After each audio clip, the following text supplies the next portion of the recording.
Hey, I'd like to welcome you to another episode of Mission Matters.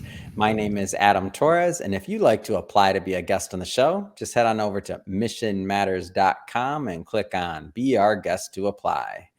All right, so today I have Dr. Martin Trevino on the line, and he's a chief scientist and an independent consultant. Marty, welcome to the show.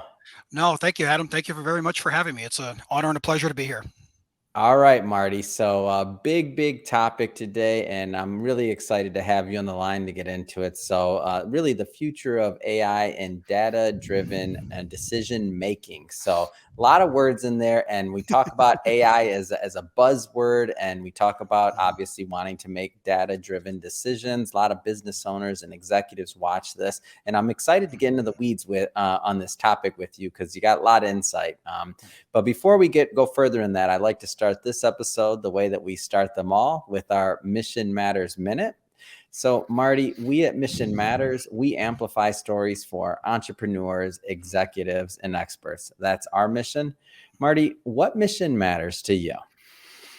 Yeah, well, my mission, my passion in life is improving data-driven decision making at the highest levels.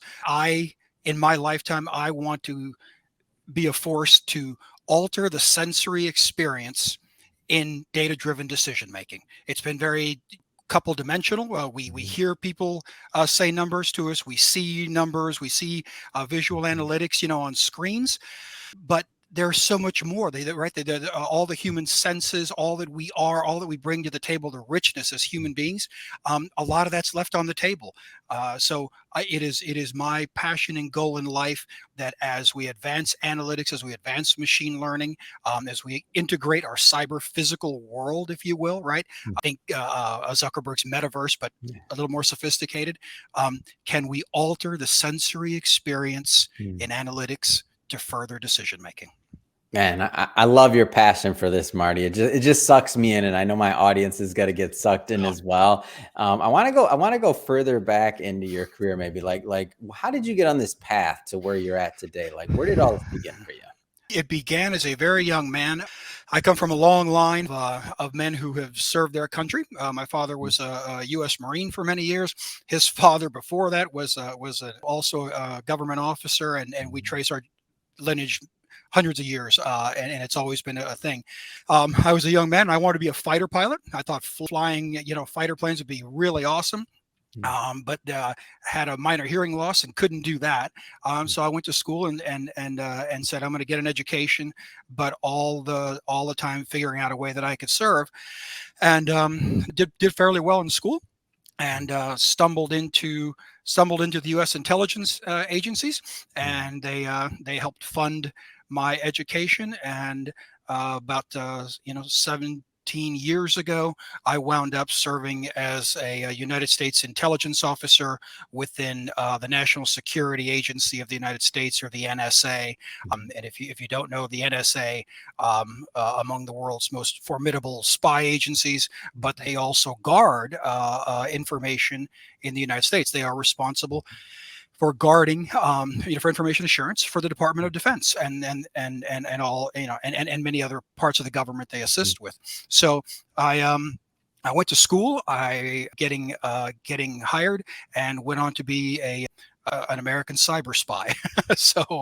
And a few years ago, I left that. It was time for different and other things. But they gave me a trade. They sent me to school. I eventually got a doctorate in analytics and decision science. And so I led their mission analytics team globally, so showing analytics. It just kind of evolved over a lifetime. Why? The central question that bothered me is, why do some people make decisions with data so well, and at other times absolutely ignore it? Right. And we've all seen this. We've all seen this, whether you're in commercial space, whether you're in the nonprofit, or whether you're sitting in a room full of generals and admirals, and you saw some poor junior analyst, prepares all this data and analytics, and it's on the board, and they go through it, and the senior decision maker in the room, right, whether there's a COO or a 4-star general, looks at it and says, I hear what you're saying, Marty. I see the data. I get it. But my gut is telling me to do X. Yeah. And we're going to go with my gut. All right, everybody, get on you're board. Like, and you're sitting there as a data scientist saying, wait a minute, what happened? All the data Mhm. says this, and we're going with your gut. How does that work, right? But it turns out that when you look at that, so call that decision science, right? A little Mhm. different than data science.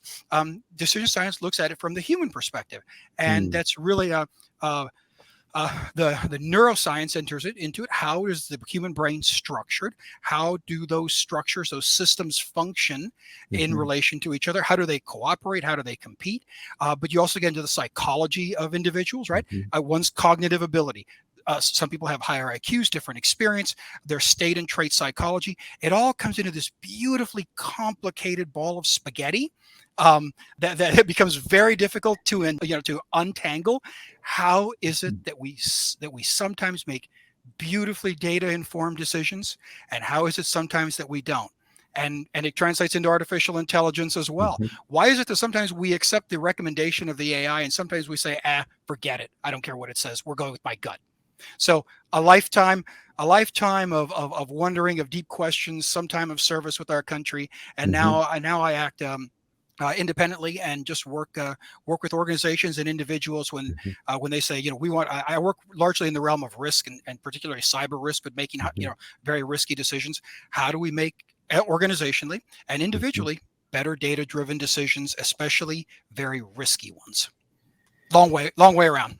No, no, this is great, and I think it sets the stage for the conversation very well. I mean, your background, your pedigree, some of the things in your career that have led you to where you're at today and helping organizations make better decisions. So I want to start this conversation kind of from the basic side of things, and then we'll progressively go further into the topic. But I guess let's start kind of at the highest level of how AI relates to this to making data driven decisions. I know a lot of people here, I mean, the word AI and how it can be used and how it can be implemented. And I don't think there's an organization, you and I were talking kind of as we warmed up and got prepared for this interview. And I'm like, I don't think there's an organization out there that would, say that they're not trying to advance in some of these spaces, right? Nobody's Yeah. saying I want to do business like, as you said, like I want to do business like we did it in the 60s or the 50s. Like that's not going to happen. But like, how does this relate, like AI to making data driven decisions? Like, where's the reality in that? Yeah, so yeah, you're right. It's a very hot topic. Yeah. Organization, right? I've not met an executive who says I don't want to be a more data driven organization, right? Hmm. Or I've not met an executive. We really would like to leverage AI more, okay, for all Hmm. the goodness that it brings. But when you get into it and you start breaking it down, Hmm. we have horrible misconceptions of what AI or think machine learning, think Hmm. algorithms. Really today, artificial intelligence that you see in the movies doesn't exist today, and probably will not exist for some time. You really we have machine learning is even in its nascent stages for all the wonderful advances that we have. But think of algorithms out there, working in the world to accomplish specific tasks.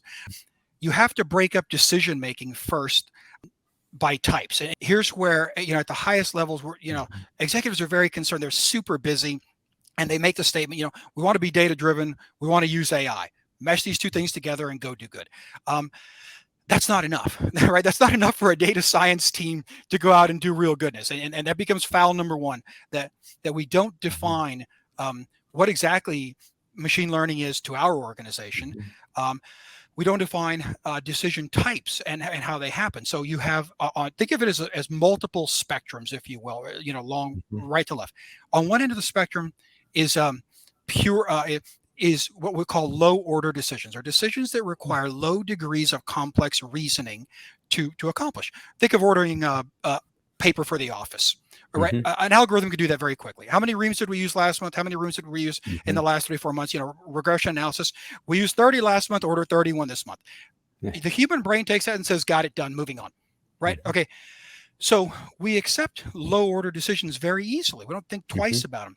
But then you go to the other end of the continuum and think of high order decisions, decisions that require high degrees of complex Hmm. reasoning. Think of strategy, Yeah. formulation in the C-suite. Think of mergers and acquisitions. Hmm.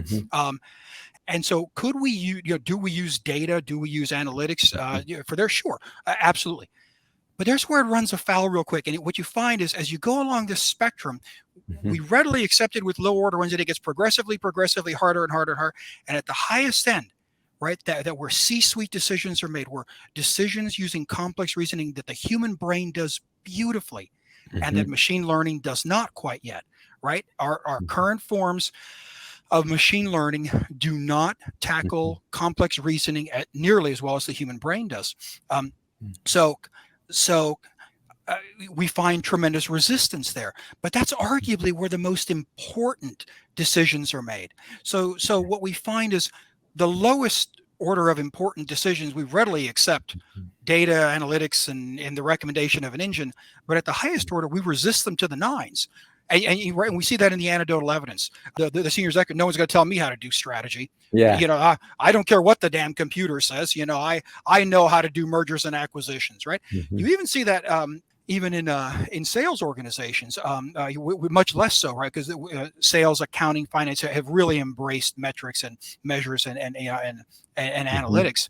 But when I had a time with a director of sales about 2 years ago, and we did a ton of data science on it, had all Mhm. kinds of recommendations, and built a series of algorithms to find opportunities in Salesforce data, right, which Mhm. many companies use. And when the recommendations came back, the executive looked at all the findings, and he said, I don't care what it says, no one's going to tell me how to run my sales organization. And you're sitting there looking at it, well, but these could be genuine opportunities, and I don't care what it says. Thank you very Mm. much. But no one tells me. I know my organization, right? And we Mm. dig ourselves in. It's like, wow. And all of that is a series of complex interactions in the brain. Mhm. And that's where the neuroscience comes in, that we tend to approach data-driven decision making, um, whether at the low end or the high end, whether at speed and scale, right? Mhm. With fully automated AI driven decisions. Think of recommendation engines, on Amazon or Netflix, that type of thing, Mhm. to execution of reordering of goods, right? Fully Mhm. automated in most places. No one is sitting there typing in, order me 5 more carburetors for our manufacturing line, right? Right. It's all Mhm. done through ERP systems, fully automated. Now, a human can intercede at points, but generally speaking, that's all fully Mhm. automated. Think of algorithmic trading on the New York Mhm. Stock Exchange, right? The overwhelming majority of all trading done is algorithmically. So what you Mhm. have is algorithms against algorithms, right? And Mhm. rare. I mean, we still have traders out there, but if you're sitting at home today, trying to beat the stock market on your Mhm. laptop, good luck beating the algorithm, Yeah. right? It just rarely happens. So it becomes this huge problem of type of decision. Where does AI fit into the overall Mhm. business model? Can we define where we want that greatest impact to be? Mhm. Face to face, right? Business to the customer, or do we Mhm. want it to be with much more important, higher decisions in the Mhm. C-suite? So that's one of those very first painful conversations Mm. that you have to have when someone says we want to be data driven, and we really want to incorporate AI into all of our decision cycles, except Mhm. mine here in the C-suite. And so I get it. And I get and I get some of the hesitation, especially depending on the organization, depending on well, I'll just use the word legacy, right? Even Mhm. legacy systems, legacy technology, not even related to AI. I mean, legacy CRMs, whatever we want to say, right? Right. So it's hard sometimes to maneuver larger organizations. I Right. guess my question would be though, on this continuum that you spoke of, which by the way, I think it's a great way to think of it. So going from, the lower level Yeah. decision making to the higher level decision making and strategy. So as we kind of explore what that continuum looks like, I mean, you've been in this field for a long time. Would you say that as the technology has progressed, like the ability for organizations, maybe forward looking organizations, or let's just say I won't say early adopters, but those that adopt AI at a higher frequency, would you say that the technology is matching kind of this ability to allow organizations to allow kind of more adoption at that higher strategy level, or it doesn't even have to be at the highest level of strategy, but it's like it's moving in the right direction on this continuum. Would you say that's accurate, or am I off? Well, a little of both, right? The Mm. intelligent answer is it depends. So let me tell you. So one, the technology is enabling all of that. Mm. Um, the organization and the individual, One of the great failings in data-driven decision making Mhm. was we approached it from I'm going to say the data science end, right? Not to diminish its importance in any way. Sure. We have to get the accuracy and precision down. You have to pick the right regression model, right? Mhm. All these good things, but but business intelligence experts, people designing dashboards, there's a great foul there, and we're just learning this in the last 10 years or so as we get an understanding of exactly how the human brain makes decisions. Mhm. um, if you looked in the past, we focused on getting tons of data, making sure it was accurate, precise, Yeah. filled in. We built the data models. We threw it in Mhm. a data lake. We experimented with it all. Then we threw it into these pretty visual analytics, right? And Mhm. we applied design principles to it. And there are all kinds of seminal people in this, Mhm. and phenomenal work for their time, right? Mhm. Gestalt's principles of design. Things should flow in certain ways. It should be separated. Tufte, Edward Tufte, the father of visual analytics, with his data density ratios, and everything should speak to the data, right? It should be Mhm. no space that doesn't speak to the data. All those things were fantastic, and they helped us build better dashboards. Um, Mhm. but they actually didn't improve decision making. Mhm. I had a wonderful chat right before COVID hit a couple years ago with a executive vice president of one of the big self-service BI companies, Mhm. and his salesperson said, "Yeah, we've increased our color palette from 2.5 million to whatever 5.5 million colors Yeah. now, right? So your pie chart can be that exact hue of blue that you Yeah. like, right?" Yeah. And I raised my hand. I said, "Well, okay, but how does that actually make us? How do we make better decisions from that?" Yeah. So I And they think could. is that still focused on maybe visibility versus decision making? What we now know, what we have Mm. learned in the last 10, 12 years, is that the human brain is structured in certain ways and functions in certain ways that make all of those things absolutely they're important, but Yeah. they're not as critical. So so let's take just one part of the human brain. So Mhm. the human brain has two systems that are paramount important in decision making. Okay, Mhm. the limbic system, which controls decision making, trust, Mhm. feelings. Okay, but not language. So the limbic system actually controls the decision making process, but it's all about trust and it's all about feelings, but it can't articulate what it's doing.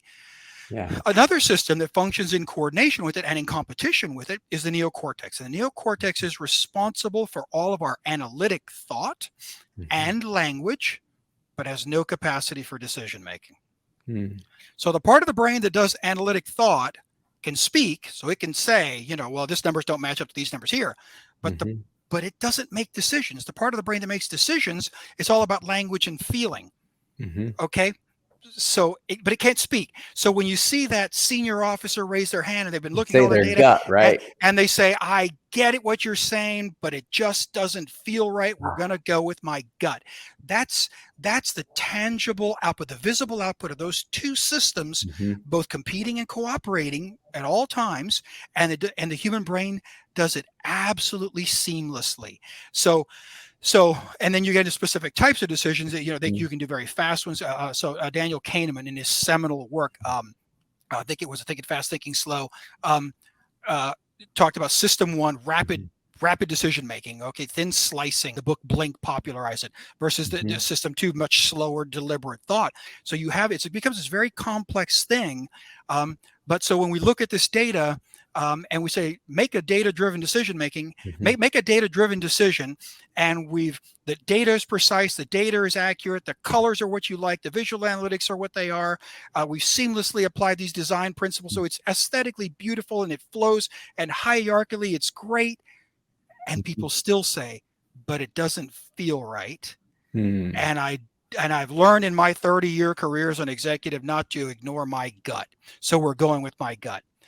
Yeah. So all of those things. So no matter how well we build out the technology, no matter how sophisticated the algorithms Mhm. are, no matter how precise the data is, etc., you can't get around these intractable equations in the brain, or intractable Mm. relationships. Um, um, and there's other parts to it. If you want to go just a touch deeper, Yeah. in the 1960s, a Russian psychologist by the name of Paul Yarbus conducted a series of experiments on a painting. Okay, um, And he had people take a look at this painting and Mhm. then go away from it. And he tracked their eye movements, which back in the 1960s was no minor thing. Today we can get Mhm. eye trackers, and we run these same experiments on dashboards, and when an executive is willing, and you can see their eye movements all over the screen. Mhm. What are they looking at? How much time are they spending on there? But what Yarbus discovered at the time was brilliant. We not only interrogate data differently, right? Marty's Mm. going to do it differently than Adam. That's a no-brainer. Okay, we're different people, different experiences. What he discovered is we not only all interrogate data differently, but we all interrogate data based on predetermined desired outcomes of that data. Wow. So when I say I'm looking at this data neutrally, right? I'm going to make a data-driven Mm. decision. No, I'm not. Now, Mm. if you're a trained scientist, you can do that for short periods of time, but it's still very difficult, right? And every scientists, executives, we all make this mistake. We all have preferences. Mhm. We all have bias. We all have a very heuristics, ways that we manage a very complex world. We make rapid decisions, and we all make Mhm. decision errors. And there are about 200 listed decision errors in the body of knowledge. So Mm. so when you get people together and you say we're looking at this data, it's beautifully designed. What you have to realize is that no matter how sophisticated the technology, no matter how Mhm. sophisticated the data science, no matter how well it's presented, the human brain is still structured in certain ways to make decisions based on analysis, Mm. and we all are prone to going towards the desired outcome of that data. Mhm. Yeah, there's a long-winded speech that most people just don't care to hear, because what we want to hear is that, yeah, give me the data and I'll make a neutral decision and good, and we can move on. Yeah. And So we've talked a lot about, some of the shortcomings of kind of making these data driven decisions, and where, how the brain and neuroscience relates to it. I'm curious, just from your perspective, because you've seen a lot of different organizations. So on that continuum, so on the extreme end of somebody being, using and making really good data driven decisions, up to the strategy level using AI, like what are some of the traits of organizations, or it could even be leaders, like wherever you want to take that, of organizations that are actually, kind of succeeding on that side of things? Like, what are some of the traits that you've seen? Yeah, wow. Well, one, they take the time up front to define Mm. what they want to get out of those data-driven decisions, right? Do we want Yeah. it to function at the point of sale? Okay. Do we Mm. want it to function at the midpoint? Like, what's Reordering the of outcome?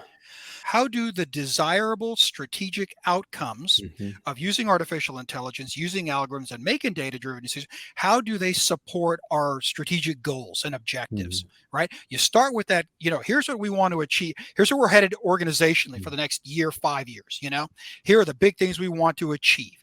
Um, and then within that, within that IT and data strategy, there Hmm. should be an AI component, an analytics component, and we have to very specifically map those things there, right? Because if you want to increase sales by, pick a number, 25% over the Hmm. next year, and we want machine learning to be a part of it, that's a very different use case that a data science team will tackle, and how we will tackle that, versus saying, we're going to have 4 M&As in the next year, Yeah. and we really need data to support a human centric process of Mm. decision making there. Those are very different use cases, and so you have to do your work up front, and say, how is this going to be?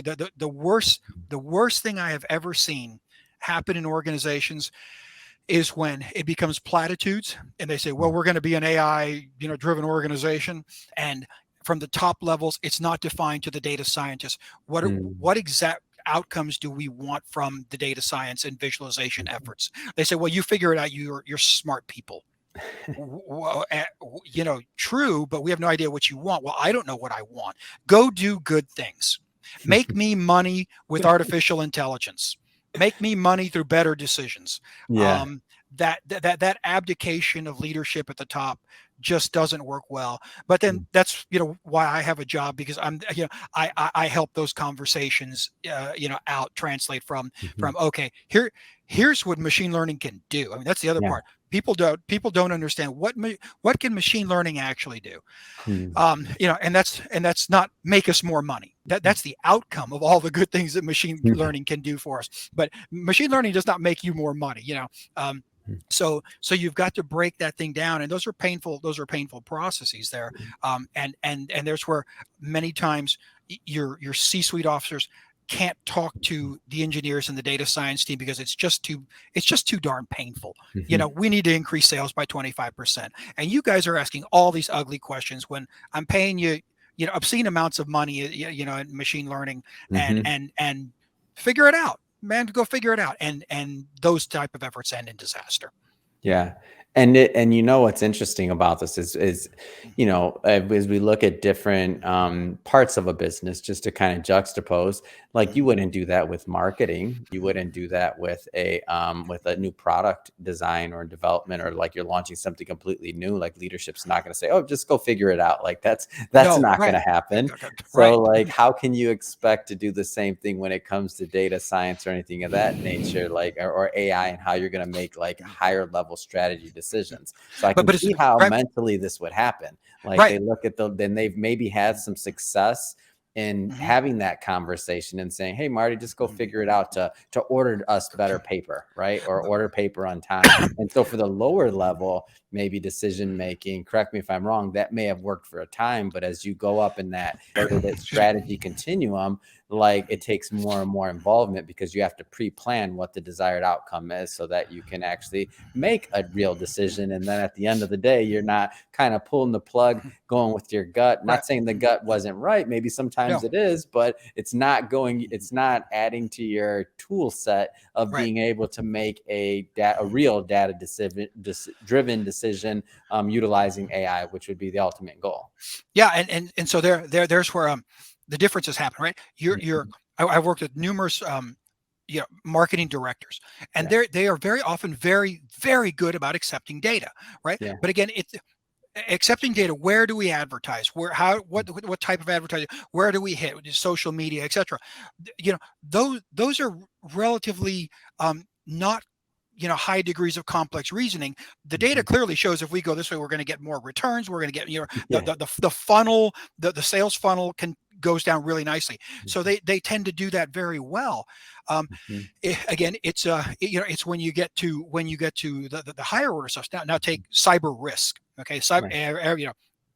become huge in the last Mhm. 20 years, right? The CISOs have risen in preeminence from Mhm. being somebody underneath the CIO in a really niche position, Mhm. that you could push to the side when they were crying wolf that the organization was going to be brought down by horrible viruses. um, Mhm. Pan forward 20 years, the CISO says we have a whatever, Yeah. 30% chance of being brought down by ransomware this year because of our technology, Mhm. and everybody stops what they're doing. Excuse me? Mhm. Ransomware? Hang on, wait a minute. What are you saying here? What do Yeah. we need to do to not be brought down by ransomware? All the way to the board of directors. Mhm. So those type of high risk decisions, right? Mhm. Which is that's personally my greatest joy, because Mhm. high risk decisions are made slightly different in the brain than non high risk Mm. decisions. Okay, and you have to structure data in ways that visualizes it again in ways that enable the human brain to accept what accept the data and not just not shut yourself down. And one of the realities that the greatest trick that the human brain plays on us is that it fools us into thinking that we're awake.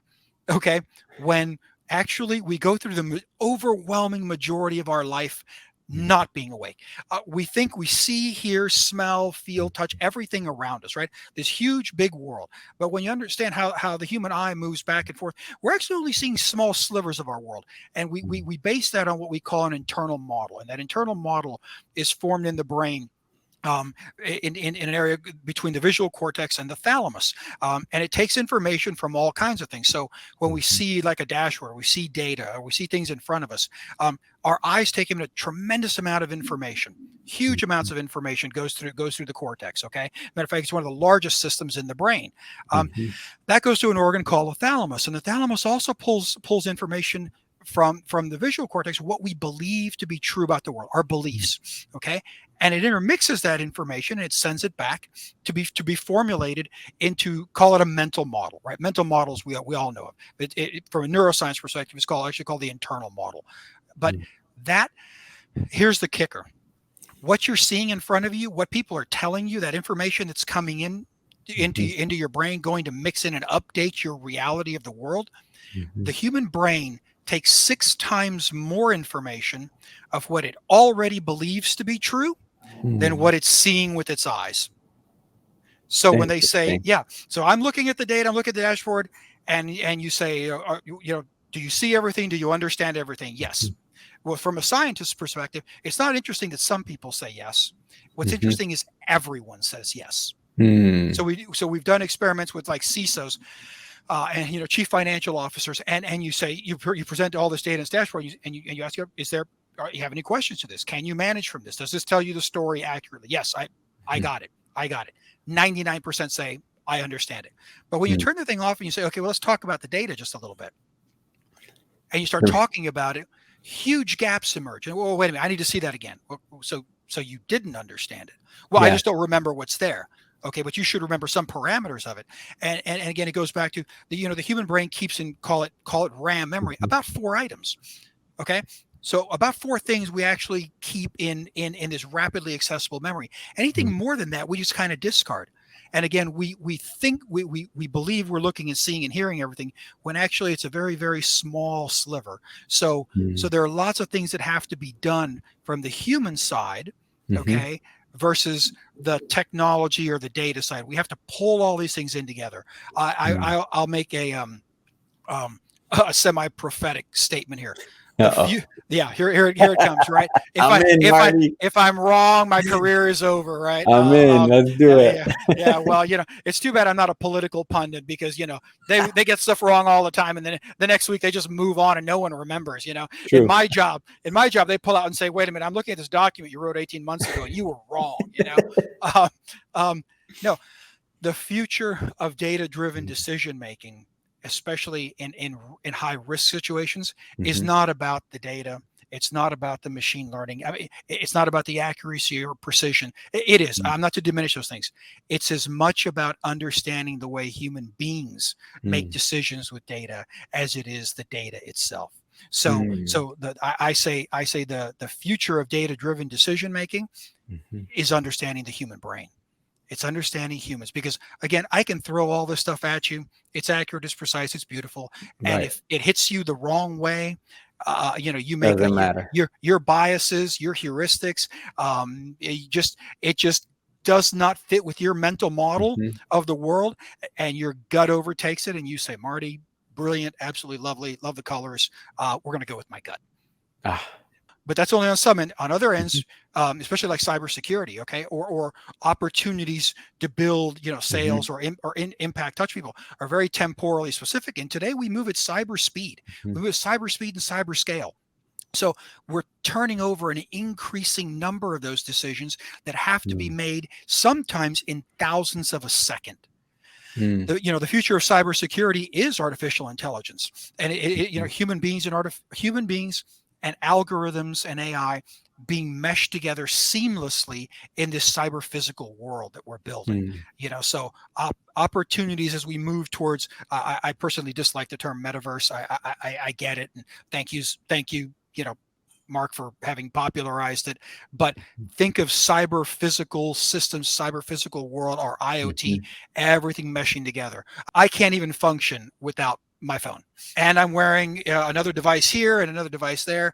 It's a Mhm. cyber physical world. So there's all kinds of opportunities, and every company knows this, but you've got to delineate those decisions, that these things are going to be fully automated. These are going to have human involvement, or human, be able to Mm. interact. And then these are going to be, until we get machine learning to the point where it can really tackle problems with high degrees of complex reasoning, you know, build it Absolutely. all. Man, Marty, you get me so excited about this. I'm like, as I talk to you, I'm like, man, I wish well, number one, I wish I knew more about this topic. So I'm glad to bring this information to my audience for sure.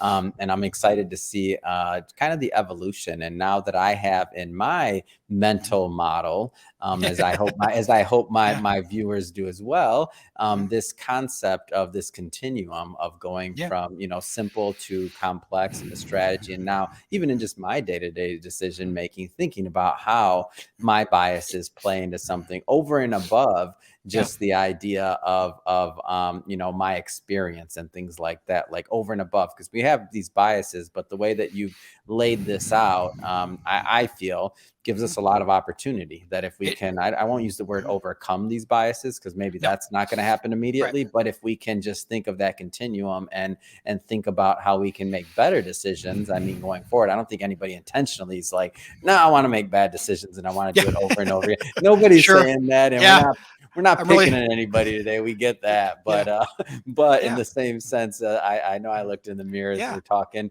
and I'm like, whoa, yeah, you know what? I get it. I understand. And there's a lot of opportunity there. So I want to use the time we have left to talk about, some of the specific, because I want you to, at the end of this, leave whatever type of contact information or websites or connect on LinkedIn, wherever you want people to continue the conversation Please, yeah. at, because I know you're working with both large organizations, enterprise level, and I think maybe mid-size also. But give us a feel for specifically how you're helping organizations in cybersecurity, because I definitely want you to leave contact info, because we're not going to be able to peel back all this Uh, onion today, and I no, know there's people no. watching this that want more from you. So Oh, tell me a little bit thank you. more.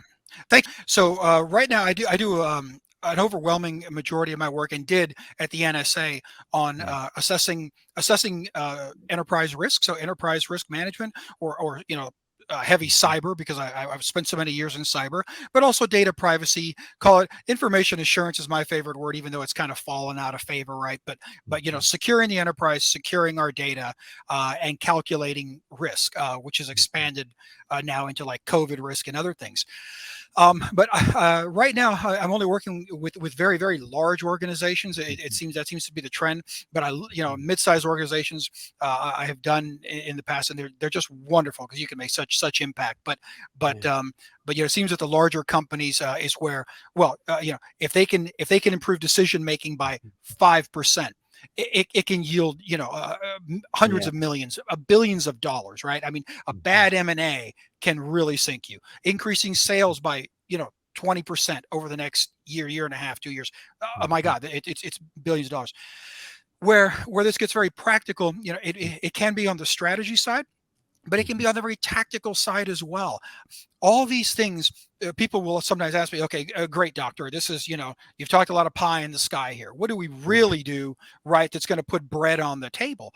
And so mhm, you say, okay, well, let's go back again into align, AI and algorithms and things mhm, to the outcomes.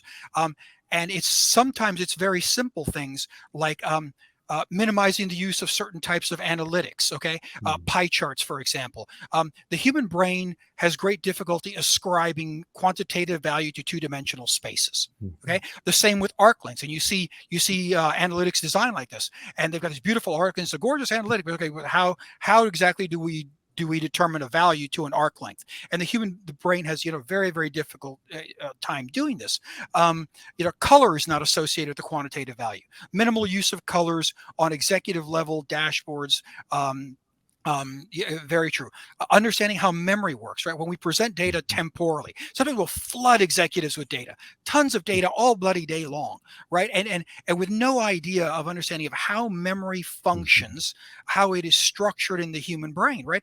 Memory is not a precise recall of every last detail. It's a meshing of neurons in the brain, because we only have so many. They disjoint. mhm, We have to go back and recall events. So the degree of contextual data being mhm, provided to executives at certain times based on their psychology. We're exploring, one of the companies in Silicon Valley that I work with. We're exploring a I'm going to call it a new type of artificial intelligence, and mhm, and we're and it's being called augmented cognitive intelligence, or ACI. And think Mhm. of it as the Air Force is developing what they call loyal wingman, Mm. drones to fly in association with the plane. And everything the plane does, the two drones augment that. Think of this artificial intelligence being specific to Adam. It Mhm. knows your biases. It knows how you make decisions. It knows what time a day you like to see certain data, the Mhm. velocity of that data, the type of analytics you like to see. Wow. It even understands your state and trait psychology. Marty's a highly conscientious person, but Mm. maybe more neurotic. Adam is not. So it's going to understand and compensate for those things for me, determining my biases, Mm. determining how I make decisions, and compensating. So we're never going to get rid of these things, but Yeah. we might be able to minimize them and make better decisions going Mm. forward. And that the impact of that, the potential to that is absolutely huge. And that Mm. has nothing to do with even the new things that we're looking at. um, data will not only be seen, it will be felt in the future.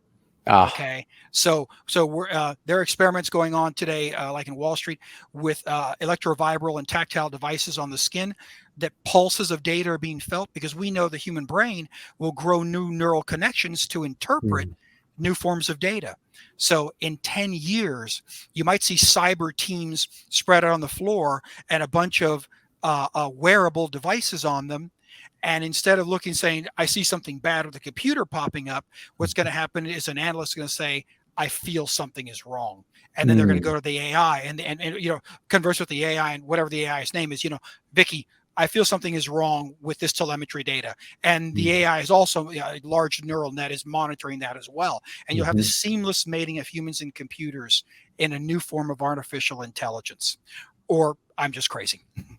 No, this is exciting, Marty. I'm in and I'm excited. I want to feel the data as well. I'm throwing that out there. I want to feel the data. I just want to feel that something's up, and then we can dig further.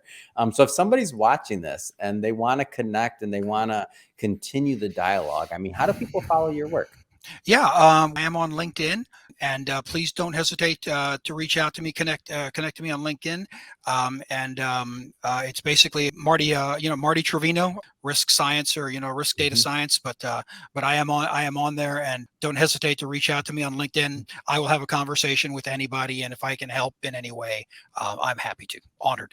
It's awesome, and we'll put the link in the show notes as well, so our audience can just click on it and head right on over. And again, continue the conversation. And speaking of the audience, if this is the first time that you've ever watched Mission Matters or engaged with the platform, just so you know, we're a platform that's all about bringing on entrepreneurs, executives, experts, bringing on people that have a message and a mission to share with the world and that are out there in the marketplace trying to make a difference. If that's the type of content that you're into or that you find interesting, we definitely welcome you to hit that subscribe button, because we have many more mission-based individuals coming up on the line, and we don't want you to miss a thing. And Marty, really, it has been a pleasure. I learned a ton today. I hope my audience did as well. And thank you again for coming on the show. No, thank you, Adam. It's been my pleasure. Everybody have a wonderful day out there. Do good.